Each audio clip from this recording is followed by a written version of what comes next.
corrosion creep and edge failure are among the most misunderstood durability issues in automotive coatings because the visible rust is never the root cause. What you see at panel edges, hem flanges, weld seams, and stone chip sites is only the final stage of a failure that started much earlier with coating coverage, electrochemical imbalance, and loss of barrier integrity. In OEM terms, corrosion creep is a lateral failure mechanism. Once bare metal is exposed, corrosion does not grow downward uniformly. It spreads sideways under the coating. The driving force is osmotic pressure and electrochemical potential, not simple moisture exposure. This is why coatings can look intact on the surface, while rust advances invisibly underneath. Edges are the weakest points in any paint system because film build naturally thins at sharp geometries. During electrocoat deposition, current density drops at recessed edges and hem flanges, resulting in lower E-coat thickness, exactly where corrosion risk is highest. Subsequent primer and topcoat layers follow the same physics. No spray process naturally builds film on a sharp edge, unless it is specifically engineered to do so.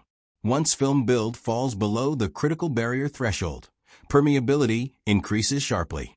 Water, oxygen, and ions migrate through the coating and accumulate at the metal interface. At this stage, corrosion may initiate even without visible coating damage.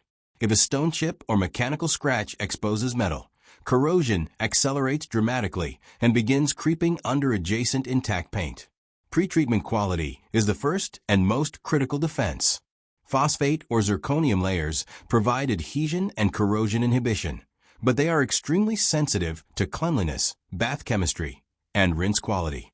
Incomplete conversion coatings create discontinuities that become initiation points for underfilm corrosion.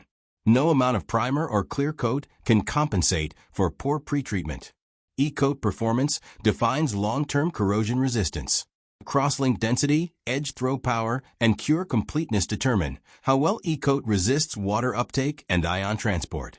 Undercured E-coat allows rapid moisture diffusion, while overbaked E-coat becomes brittle and cracks under stress, especially at hems and flanges. Primers contribute more to corrosion resistance than basecoat or clearcoat. Their role is barrier protection and chip resistance, not appearance. Corrosion-inhibiting pigments, such as zinc phosphate alternatives, work by passivating the metal interface. However, these pigments must be properly dispersed and balanced. Excessive loading increases porosity and reduces adhesion, accelerating creep instead of preventing it. Additives play a supporting role, not a primary one. Wetting agents improve substrate contact, reducing microvoids at the interface. Anti-corrosive additives can slow electrochemical reactions, but they cannot stop corrosion if film continuity is broken. Edge coverage additives improve flow to sharp geometries, but they must be used carefully to avoid sag and appearance defects. Bake profiles strongly influence corrosion creep. Insufficient curing leaves residual solvents that increase permeability. Excessive curing increases internal stress, which promotes microcracking at edges during thermal cycling. OEM bake windows are tightly controlled because even small deviations can double corrosion creep rates in accelerated testing.